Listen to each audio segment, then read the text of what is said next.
So we're continuing on in chapter 5, nomenclature we've been talking about, and last time we talked about really ionic naming, and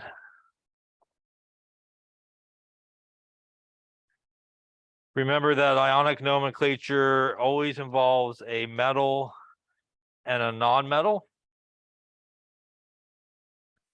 And always in this situation, we will have the transfer of electrons like we talked about when we were talking about bonding. And the result of that transfer of electrons is, again, it will create a cation for our metal, which is positively charged. It'll create an anion for our non-metal, which is negatively charged. And remember that there's really no sharing of electrons here. Remember that whenever a metal is involved in naming, it is always really the most important thing, is always the one that you want to look at. And the metal really determines sort of how you go about naming this ionic compound, whether or not really you need sort of Roman numerals or not Roman numerals. There are kind of type 1 ionic compounds, which really is the metals that have fixed charges. And remember that that is your group 1, 2, 3, zinc, cadmium, or silver. All those guys basically have fixed charges, +1, +2, +3. Or for zinc and cadmium, it will be +2 for each of those guys, and +1 for our silver there. And really with those guys, we do not do any type of Roman numeral. You don't have to worry about really charges or anything like that. You just use the whole name of the metal. And the non-metal gets the IDE ending to it. So if we had something like our CaBr2, once again, we look and we see calcium, which is group number 2, fixed charge. So that's all we need, which is calcium bromide in this case. A reminder that when we do write an ionic compound, sort of the formula for something that is ionic, it should never have a charge. So whenever you put the positive and negative guy together, you always want to make sure they come together in the simplest way possible. And in this case, we have our calcium that has a +2 charge. We have our bromine, which is a -1 charge because it's group 7. And we do need 2 of them to balance it out. So when you write a formula for an ionic compound, never ever should have any type of overall charge. Everybody should equal 0 in the simplest way possible. And really the simplest way to figure out the number is just multiply the 2 charges together. So in this case, 2 and 1 is a 2. Get everybody to 2 and it will balance out perfectly for you. The other type is a type 2 compound that we talked about. Type 2 is also ionic, so also a metal and a non-metal. And once again, it is the metal that's important. The metal will have a variable positive charge. And those are typically your transition metals, are just to the right on the periodic table. In that area of the periodic table below the staircase where you find like lead, tin, etc. Those guys, because they can have a variable type of charge, you do need to tell people like what's the positive charge you are looking at. So we do name these very similar.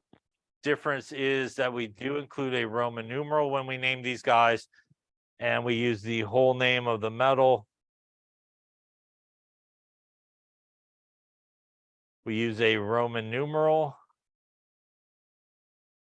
to indicate the charge on the metal, and the non-metal still gets the IDE treatment. So it's really important. People oftentimes screw up on the Roman numeral part. The Roman numeral part, again, is not how many of the metals you have. It is the actual positive charge if you took one of those metals out. So it's a very common mistake that people make is like, oh, I have 2 of these metals, so I'm going to go Roman numeral 2 instead of the actual charge. So it is the charge on it. So if we had something like our FeCl2, once again, that is iron transition metal.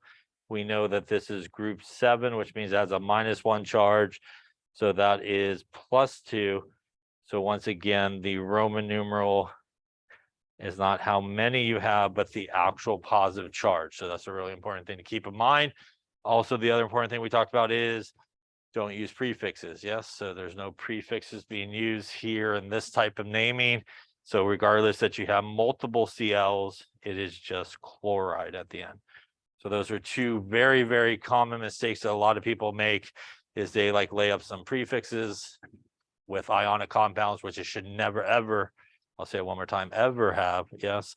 And also the Roman numeral, they do not use that correctly as well. Any questions on any of those? Yeah. Yeah, so pretty much all the transition metals have a variable charge. And again, just to the right, we'll have variable charge. The 3 exceptions are kind of like a backwards L. If you look at the periodic table, there's zinc and cadmium, and hang a left over there to silver. And these guys will always make a +2 charge, and this guy will always be +1. So even though they're technically transition metals, they are considered type 1 compounds. Which means you do not use Roman numerals for any of those guys, because they will always be those charges. But everybody else pretty much in the transition metal region, which is like all this part in here, and then on this staircase coming down on the periodic table over here, where you got lead and tin and antimony and those guys, they will need Roman numerals because they do make a variety of positive charges. Other questions? Okay. So I think this is sort of where we laid up the other day in lecture. Remember, we do use Roman numerals. There is an older method of naming that we're not going to use in this class. It does still sort of pop up occasionally, and it's sort of based on the origin of the name or the metal. And they use kind of like for iron, ferric, and ferrous. And typically it will end in either ic or ous, and ic is usually the higher positive charge. And this is usually the lower positive charge. So as you can see here, this is iron 3, which is known as ferric. This is iron 2, which is known as ferrous. Copper 2 is cupric, and copper 1 is cuprous. For us, though, we will roll specifically, and pretty much all your chemistry classes roll with the Roman numerals. I will say occasionally in labs and books and stuff, sometimes for like iron and copper, they like to use kind of the older way of naming it sometimes. But for us, strictly Roman numerals for anything that has fixed charges. We might have talked about it last time, but just in case we didn't, mercury is kind of a weird one. Mercury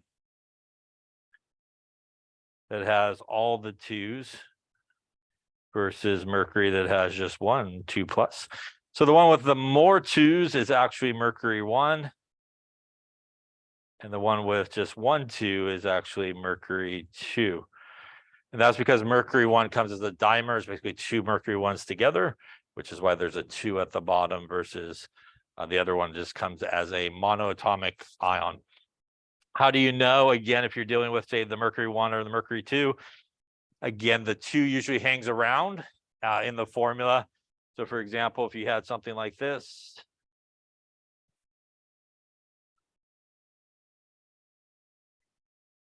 top one here is mercury 1, as the 2 is still here. Bottom guy here is actually mercury 2 oxide. So that extra 2 sort of hangs around when you're dealing with mercury 1 on the bottom there. And that's how you can kind of tell. Any questions on that there? All right, so we've talked about these rules here. Again, always positive guy first, followed by the negative guy. And again, Roman numerals for anybody that can have a variable positive charge. All right, so I don't think we did these last time, so let's do some practice here. Give the names for each of those, and then give the formulas for some of these here. Let's do iron 3. Sulfide. Let's do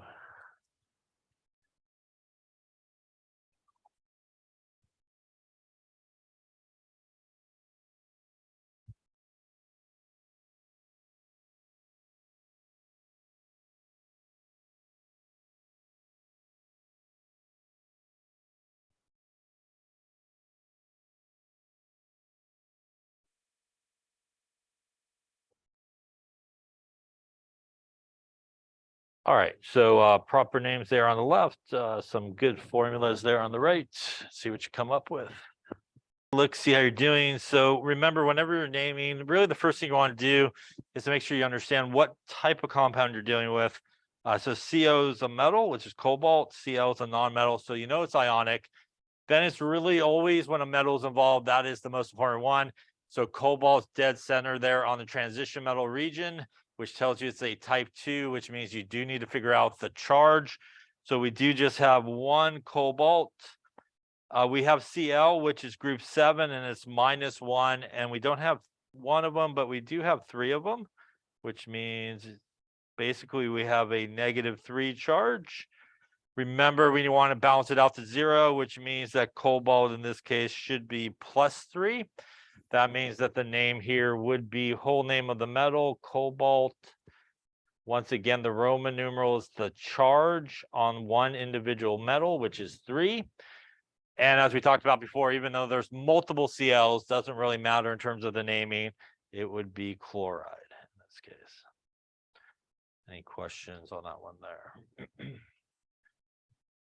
Coming to the next one, which is Cu, copper is a metal. I is iodide, which is ionic compound. Cu also pretty centered there on the periodic table in the transition metal region.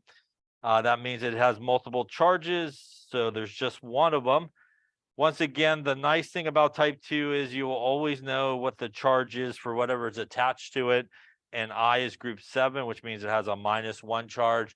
So this is not too bad. To get us to 0, we know that copper in this case should be +1. And that would be copper, once again, Roman numeral for the charge, not how many you have.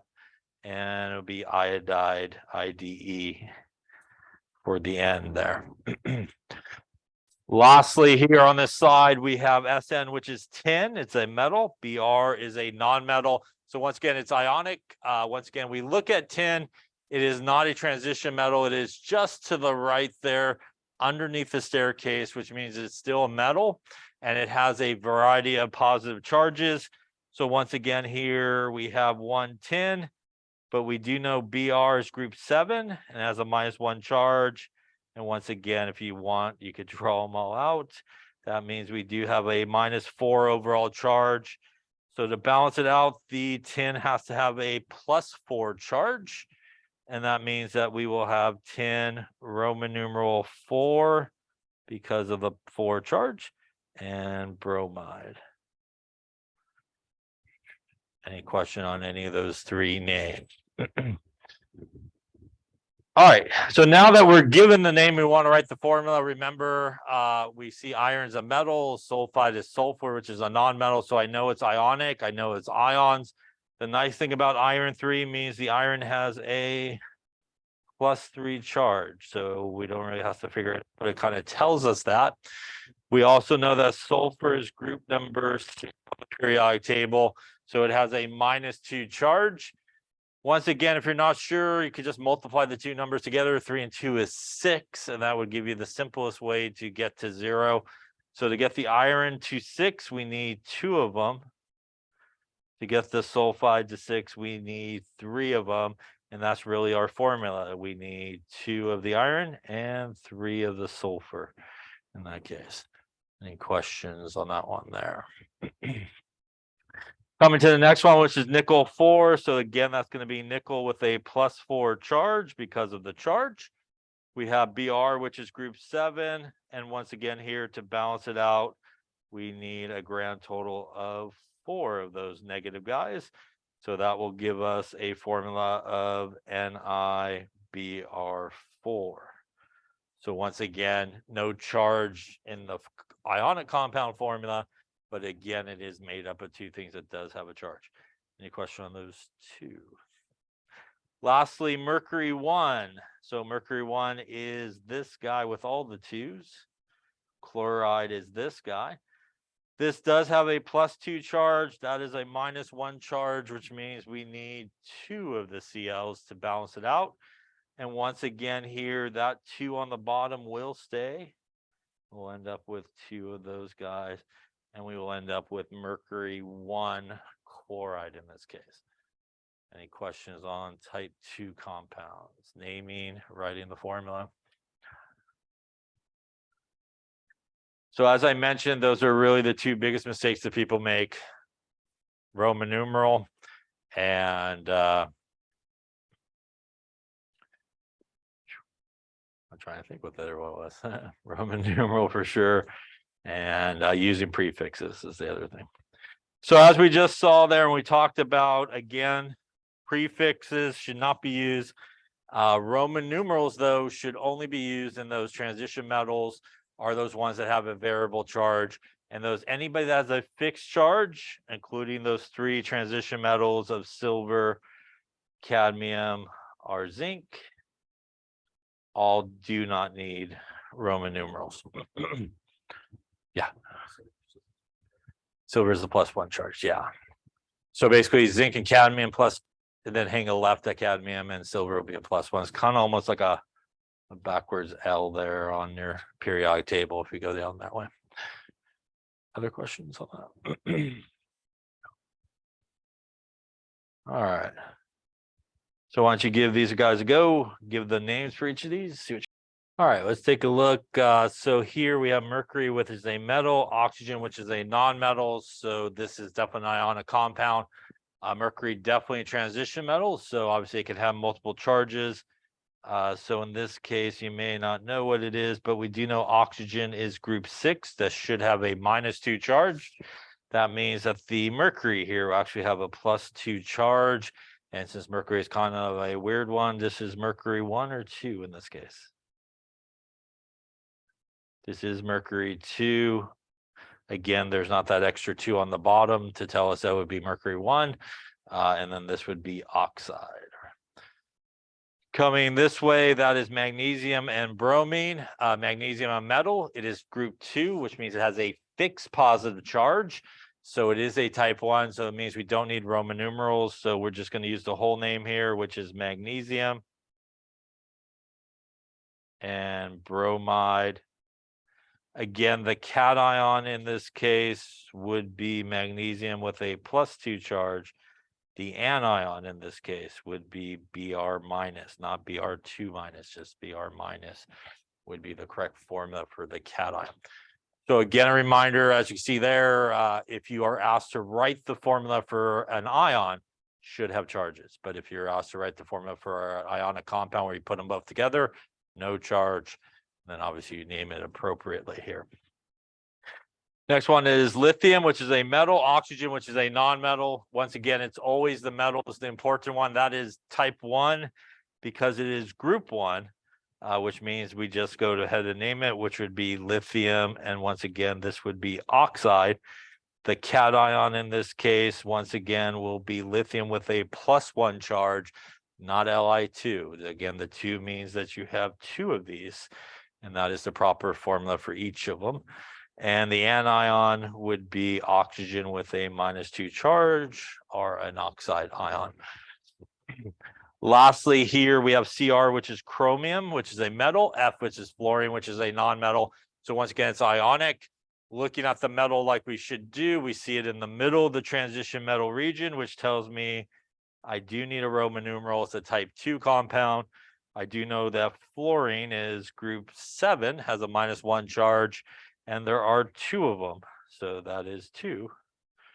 That is not that. That is a total charge there, 2. That means we got a total charge of -2. So the chromium here would be +2, and this would be chromium Roman numeral 2, because again, the charge. And this would be fluoride. Any questions on any of those? Questions on ionic compound naming or writing formulas? Okay.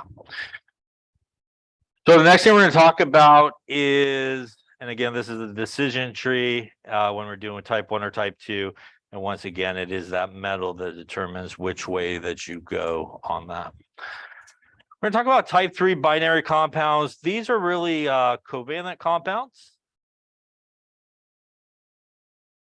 are sometimes called molecular compounds. these are the guys that are actually going to be sharing electrons. So no ions here, sharing of electrons is what's happening here. So a little bit different than the way we name these guys. So type 3 compounds contain only nonmetals. So those guys, again, sharing electrons. And this is actually the correct place to use prefixes. So this is actually the correct place to use prefixes when we're naming this type of compound.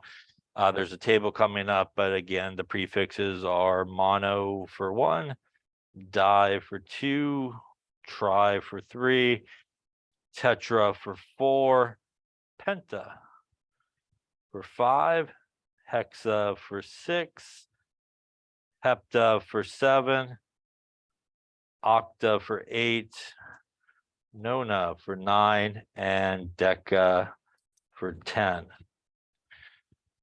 So again, a lot of times people want to use prefixes in all the wrong spots, and this is the right place. Non-metal is the only time you should be doing that.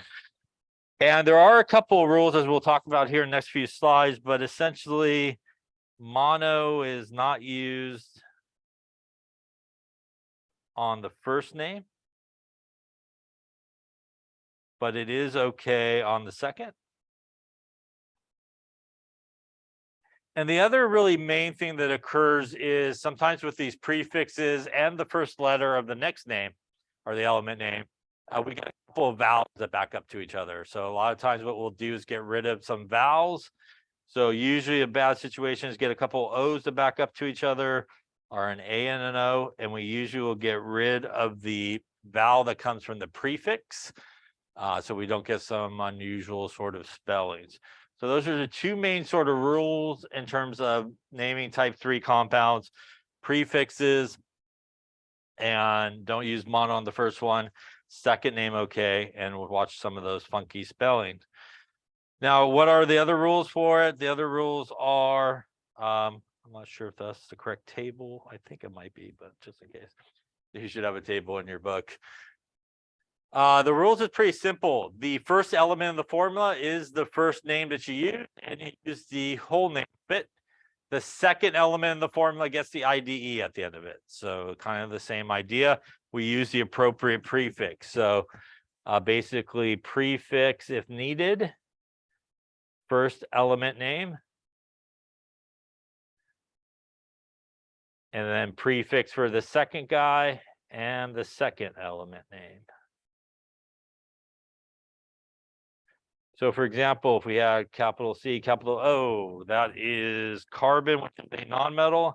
That is oxygen, which is a nonmetal. So that tells you it's a type 3 compound. And really, these are perhaps the simplest ones to do, and they should be probably the quickest ones that you do. But I will say they are the ones people screw up the most on because they do all kinds of weird things that they shouldn't do. So when we see that this is a type 3 compound, all we have to do is use the appropriate prefixes. So in this case, we have just one carbon. We don't have to worry about charges or anything like that. So one is a prefix of mono. We also have one oxygen, which means the prefix for the oxygen is mono as well. So in this particular case, we do not use mono on the first name. So we would just use the whole name of the first name there, which is carbon. We can use mono on the second name. So we will use mono. And then the second guy does get the IDE treatment at the end.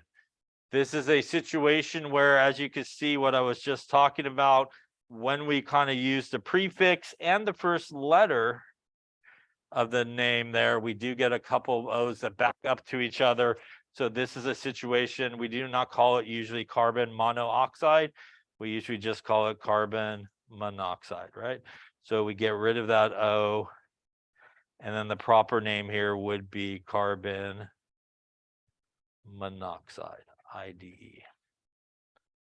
So the beauty of these guys, again, like I said, is you don't have to worry about charges, balancing anything. You simply just write what's there, then they really should be pretty good. Any questions on that? Yeah. The two I's are okay, actually.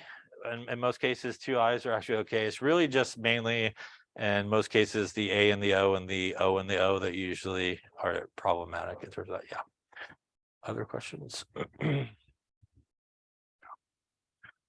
So here's our table of prefixes, like I said, and again, those sort of vowels that sometimes will back up to each other, and mainly in this case, on the bottom there, and mainly with oxygens, a lot of times where you kind of run into that situation when oxygen is the next element. All right, so here's a couple of those things. Again, for tetraoxide, again, we drop the A off of there and just becomes tetraoxide.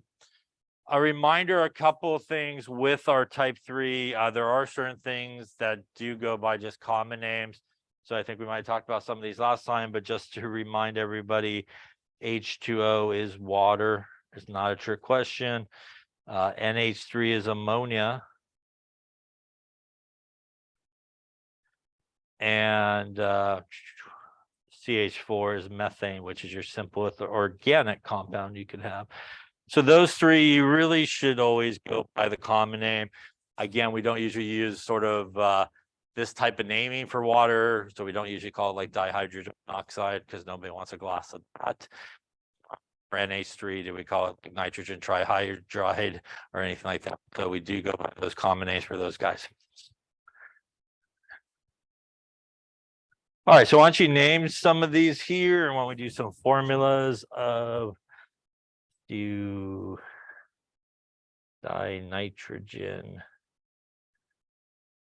pentoxide.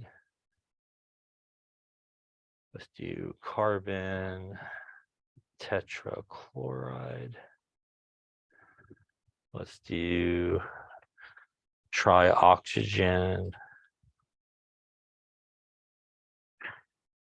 hexabromide. Do some made up stuff. All right.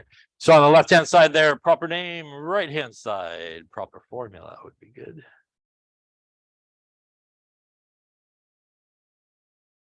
Okay, let's take a look. And again, like I said, these pretty much you should just zoom right by these guys.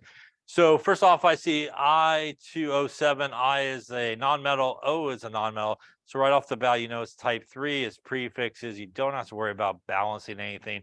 Just got to choose the right prefixes. So 2 is di. And remember, we're going to use the whole name there, the first element, when in this case would be iodine. The second prefix there is 7, which is hepta. We will drop the A on this so we don't get the A and the O that backs up to each other.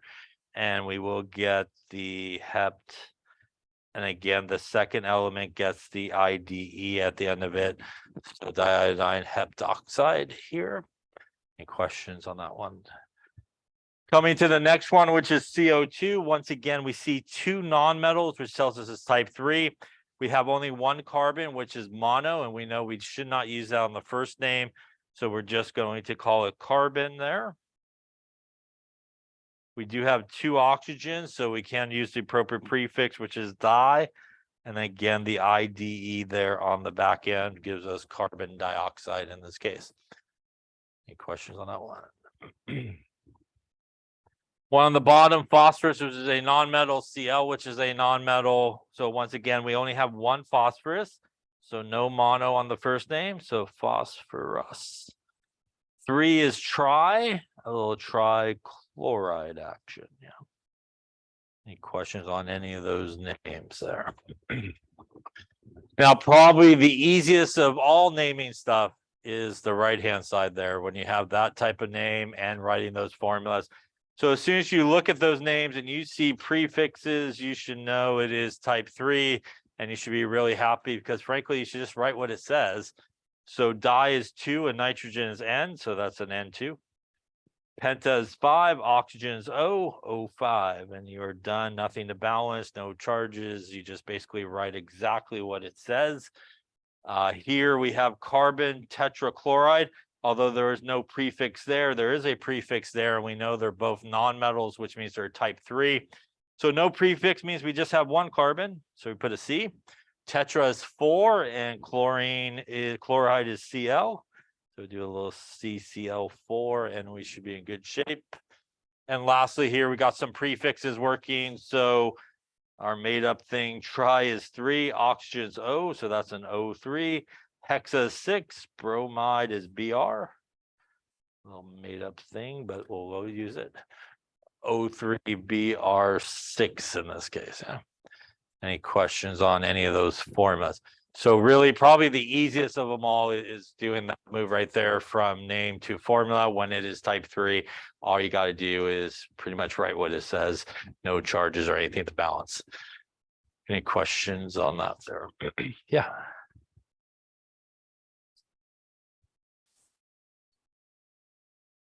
When you have the name and you got, is that what you're asking?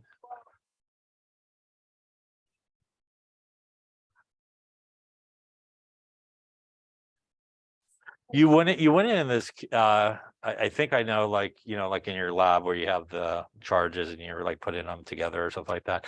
So because there really is no charges on these and there's sharing of electrons, you'll either usually be given in terms of naming the formula or the name, and you go by obviously whichever is first in the formula or first in the name. The real reason is all these guys here are really sharing electrons, right? So in a lot of cases, the guy in the middle would be the one that's the least electronegative. So sometimes, you know, in a lot of cases, that's the one that sometimes will come first in the formula. But in most cases, you would most likely just have either one of those two things given to you. So you won't have to make that decision with type 3 in most cases. Other questions? Okay. So before we kind of move on from type 3 here, let's talk about one thing that is really a non-metal, but we really don't kind of look at it as a non-metal in terms of naming. And that's anything that has hydrogen or H+. So we do look at it as an ion, even though hydrogen really is a non-metal. And when you have H+, we really look at it more as a type 1 sort of compound, even though it's really non-metal, and even though they're sharing electrons. So for example, if we had something like HCl, that's a gas, this would just be called hydrogen chloride. And again, even though they're technically both nonmetals, technically speaking, they're both sharing electrons. It is a covalent compound. We oftentimes think of this guy as like H+ and Cl- as two ions coming together because, well, frankly, when you take that and you throw it in some water, you get an acid, which will then make it two ions that happen. So anything that has H+ in it or H, we don't really follow sort of the non-metal way of naming it. It is really more named like a type 1 ionic compound. Even if you had two of these guys here, this would be hydrogen sulfide gas. And again, the 2 here is because technically we think of this as 2 H+ and an S2-. So again, even though it is sharing of electrons, and we actually drew this guy, we drew them both, I think, probably along the way, you know, in both of these cases. It really is sharing of electrons and all that covalent bonding because of the H+ and some of the properties that when it comes in the water, it becomes like an acid, which we'll talk about in just a sec. We sort of name it as if it was basically ionic and stuff like that. Any questions on that there? So that's an important thing to sort of keep in mind. Again, we don't do any weird dihydrogen or anything like that. You know, we just call it hydrogen sulfide or hydrogen chloride. All right, so just a review of those 3 different types, type 1, type 2, both ionic compounds, both metals and nonmetals. 1, no need for Roman numerals, no prefixes, just whole name of the metal, ID on the nonmetal. Type 2, need a Roman numeral, whole name of the metal, IDE on the nonmetal. And type 3, only prefixes. And again, the second guy gets the IDE. At no point should you ever be doing all those things together. So if you find yourself again writing a name that has both a prefix and a Roman numeral in it, you are definitely doing something wrong in pretty much almost all cases. There's only one small place where that might occur, but it should never really occur in most cases. Any questions on any of those things? Okay. So let's talk about polyatomic ions just to make sure. A polyatomic ion is really a group of nonmetals together that basically have charges. And in this particular case here, there are two polyatomic ions. We split it right about there. This guy is NH4 plus. That one nitrogen and four hydrogens all have a +1 charge. This guy also is another polyatomic ion, which is NO3 minus. That one nitrogen and three oxygens all have -1 charge.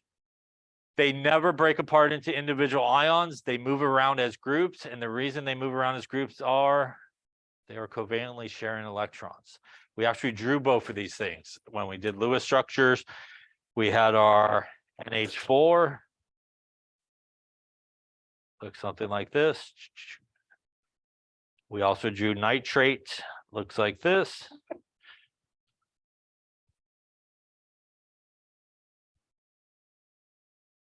And ultimately, they are two ions that are basically sharing electrons. So it's kind of a combo of two things. There's a guy that's basically covalently bonding and sharing electrons, but happens to have an overall charge overall. In this case, we're ultimately putting a positive and negative guy together, which means we have +1 and -1. And that means that we just need one of each. So it's still the same rules of whenever you take anything that's positive and negative together, it needs to equal 0. And in this case, we're taking +1 and -1. We just need one of each of them, which is why the formula looks like this, one of each of those polyatomic ions together. The polyatomic ions have special names. This guy is known as the ammonium ion, not to be confused with what we just saw, which was NH3, which is ammonia, which is not an ion.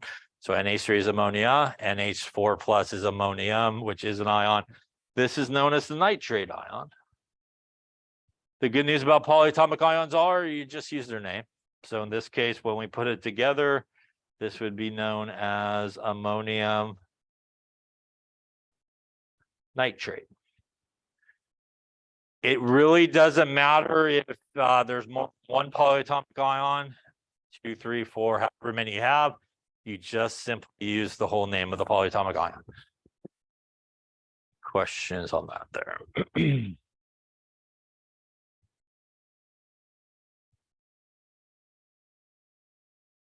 Now, there is a list of some polyatomic ions, and they are just things that you do need to know. You do need to memorize the names, the formulas, and the charges, because obviously you need to put things together to balance them. Here's a table from your book, and you have some similar one, I think, in your book to this one. I think it's pretty close. Now,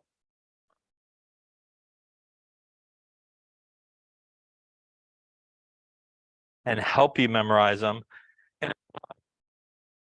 Ions will end in either one of two things. They oftentimes will end in either ate or ite. And the difference between ate and ite is essentially they have basically different numbers of oxygens. So they all have the same charge. The one with the most oxygens usually ends in ate.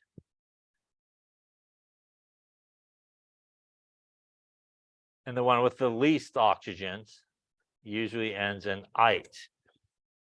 So, for example, here, I was going to write some on the other page, I think, here.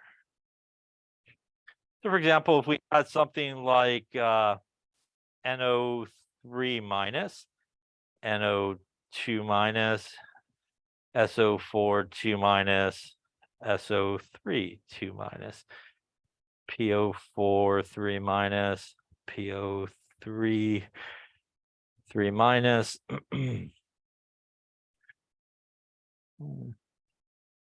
HC30 minus, CO3 2 minus, HSO4 minus.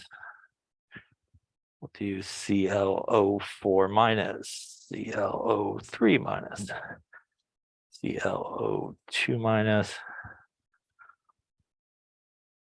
in this case. All right, so in each of these cases, these are some of the polyatomic ions from that list there. And a good way to look at it is if we look at this, again, this entire thing has a -1 charge, that one nitrogen and 3 oxygens. This one with the 1 nitrogen and 2 oxygen also has a -1 charge.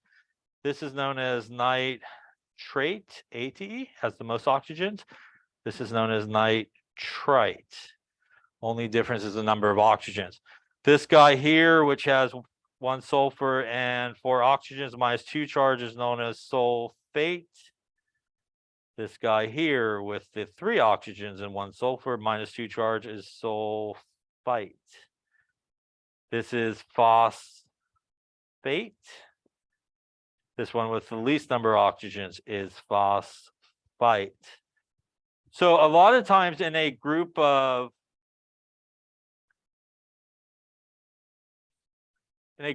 two, the one with the most oxygen, again, like I said, will end in ate, and the one with the least oxygen will end in ite.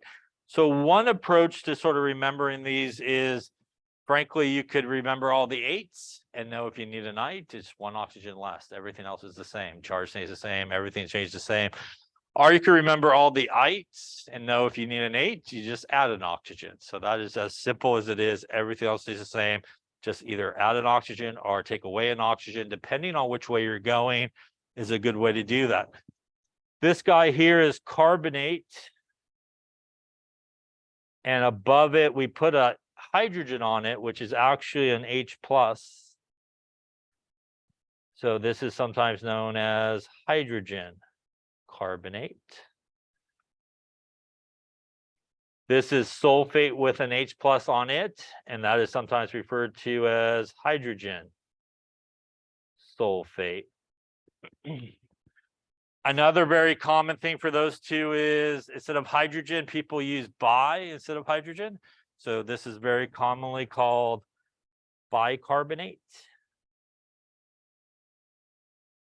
And this is also very commonly called bisulfate. A lot of people do use hydrogen, but people still use bicarbonate and bisulfate a lot. It's a very common sort of name. You should also note that the charge changes because it's not just a hydrogen you put on there, but it is a plus.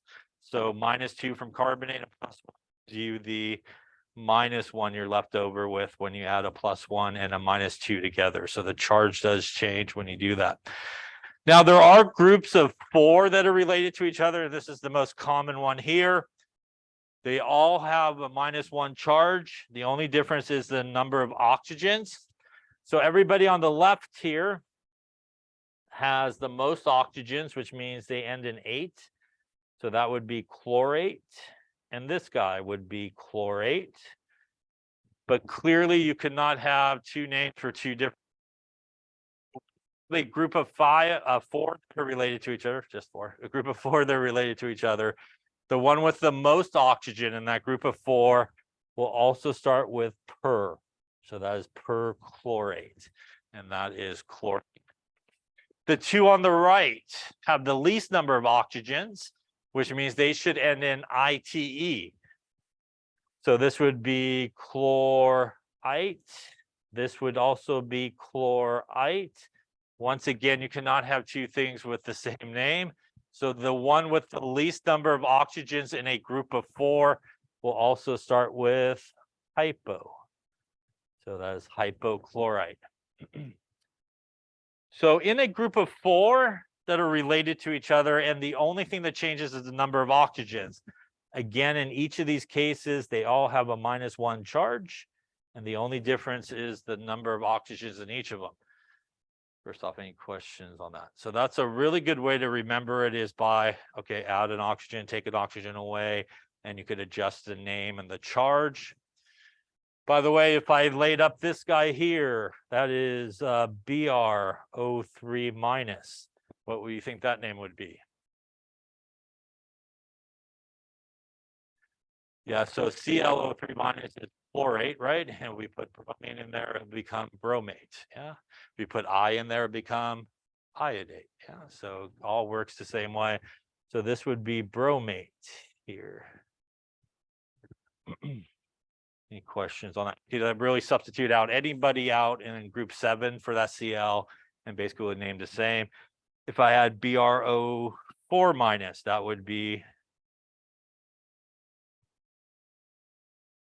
yeah, Br04- would be perbromate. So it kind of works the same way as you move up and down as you put those things in there. Now, majority of the polyatomic ions will end in 8 or ite, but there are some that will be IDE, like this is hydroxide.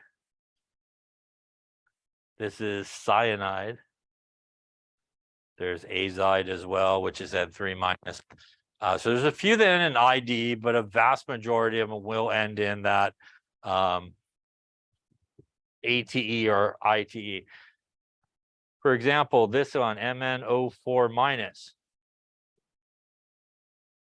This is, what do you think, based on what we were just looking at?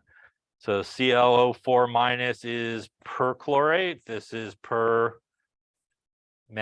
Yeah, so it works the same way. This would be permanganate.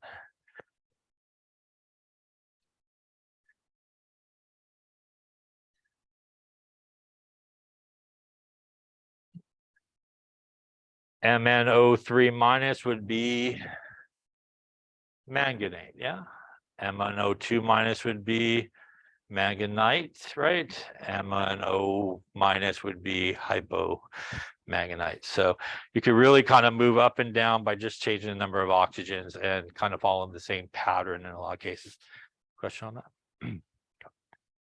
So you do have to kind of memorize these, and again, find whichever way works good for you, but those are some good ways to do it. Learn one and then add or subtract the oxygen as you go through it. Because a majority of all polyatomic ions are negatively charged, they pretty much 99.9% of the time end up with a metal, and they are an ionic compound. So because they always pretty much end up with a metal, we do fall back to type 1 or type 2 rules when we name them, which means really the metal is the most important thing, and whether or not we need a Roman numeral or not a Roman numeral. So for example, if we had FeNO3 2, in this case we have a metal and we have a polyatomic ion. And we would look at the metal, which is a type 2 metal, which means we do need a Roman numeral. The iron here, we're not sure what the charge is, but from that list, that is nitrate, which is a -1 charge. And there are 2 of them, which means our overall negative charge here is -2. So in this case, the iron would be +2. And the proper name here would be iron, Roman numeral 2, because of the charge.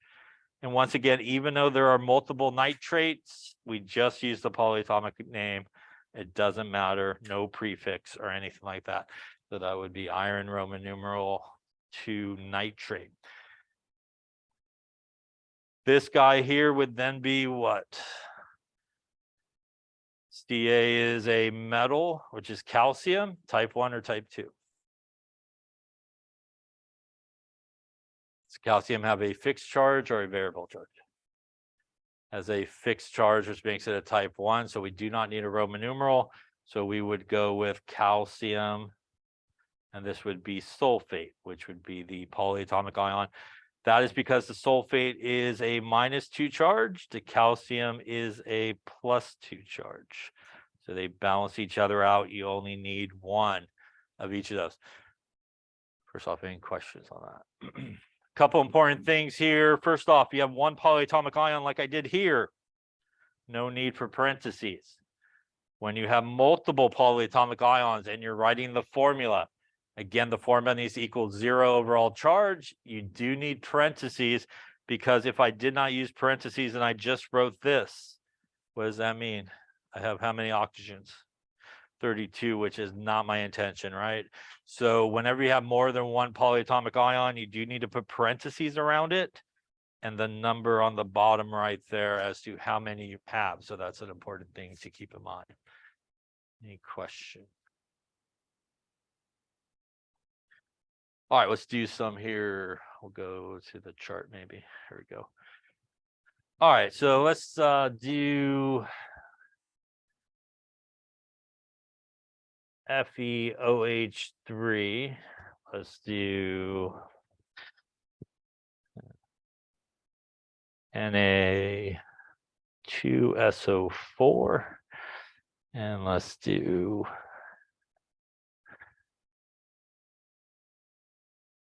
Du.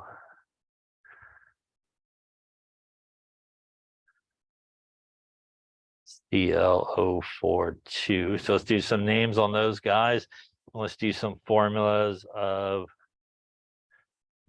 nickel 4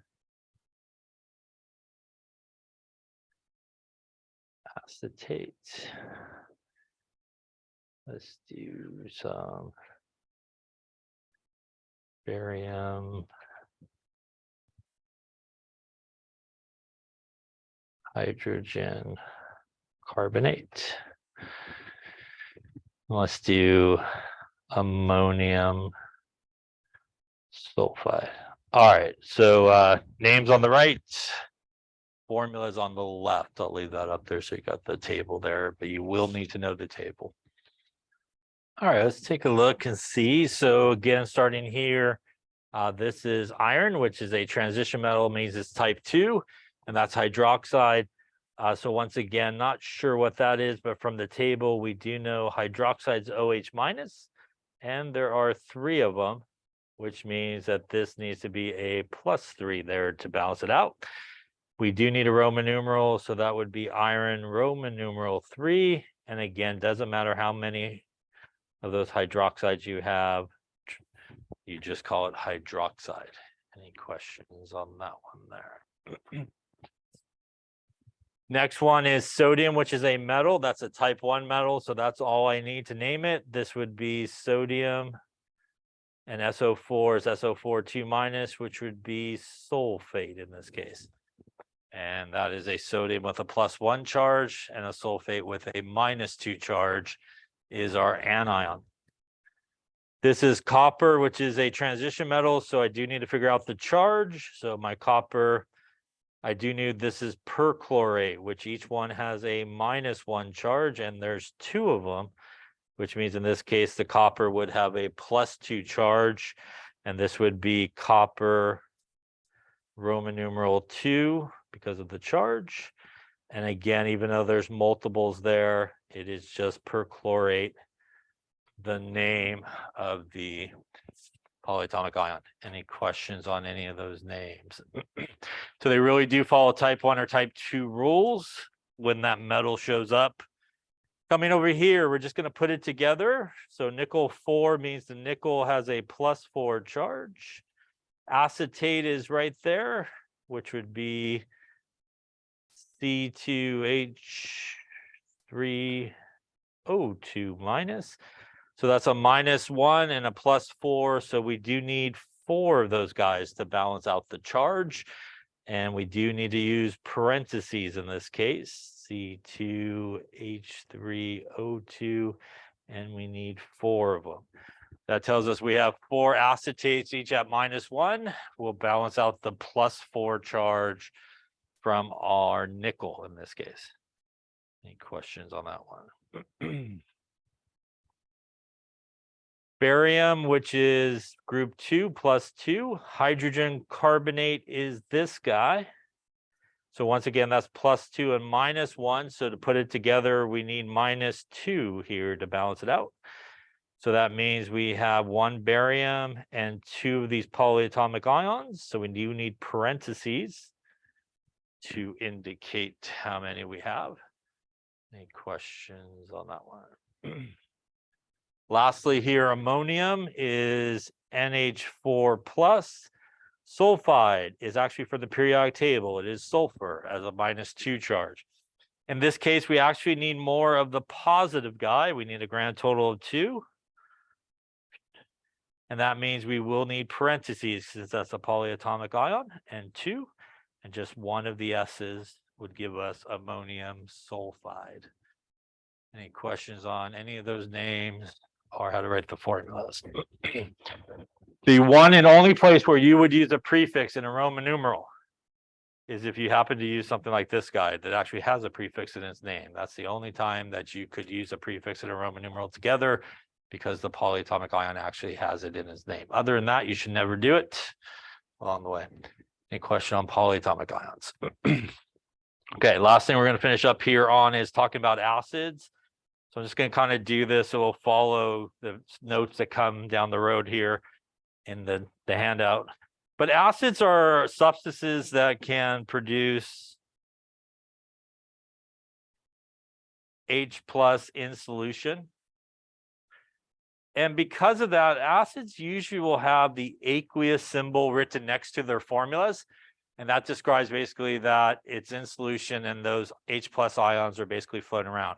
So aqueous is a water environment. It's really a solution. The cation on all acids is always H+.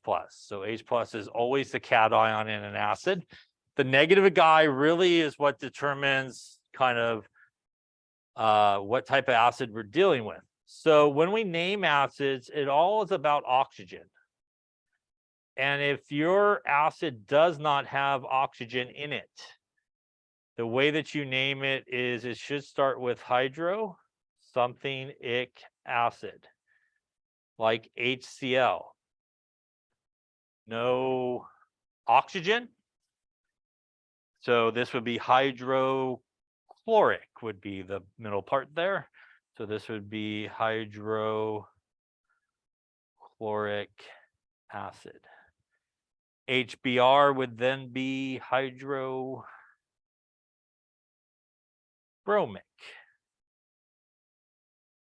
acid.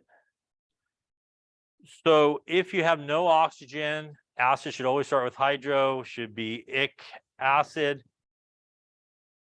Now that is different than what we saw earlier when we had just HCl that was a gas. That is hydrogen chloride. But when you take something like hydrogen chloride gas, you bubble it in water, you make hydrochloric acid. That's an aqueous solution. It lets the ions basically liberate into the water environment.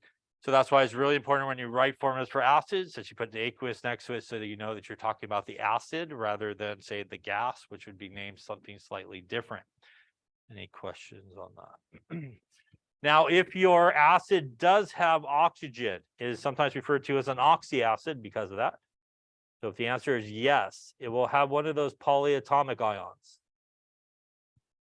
which will end in either ate or ite. And if your polyatomic ion ends in ate, your acid would be something ic acid. So like HNO3. NO3 is nitrate, ATE. So this would become nitric acid. If it does contain oxygen and it has ITE for its polyatomic ion, it will start with something OUS acid, like HNO2. NO2 is NO2 minus, which is nitrite. This then would be nitrous acid. No hydro. So hydro is specifically for acids that do not have oxygen. If it has oxygen, you should not use hydro in the name. Any questions on that there? Look at a couple of examples here and then I'll let you go. That way you'll be good, hopefully, for your lab.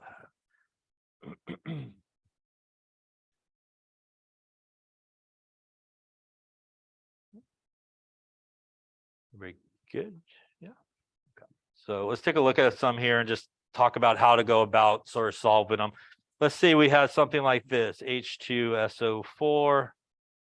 Let's say we had HI. Let's say we had H2S. Let's say we had perchloric acid. Hydroiodic acid, phosphoric acid. So let's say we wanted to give the names and then we obviously wanted to give the formulas. So again, we can see that these are acids because they all have aqueous next to them. And remember that the H+ is always the cation.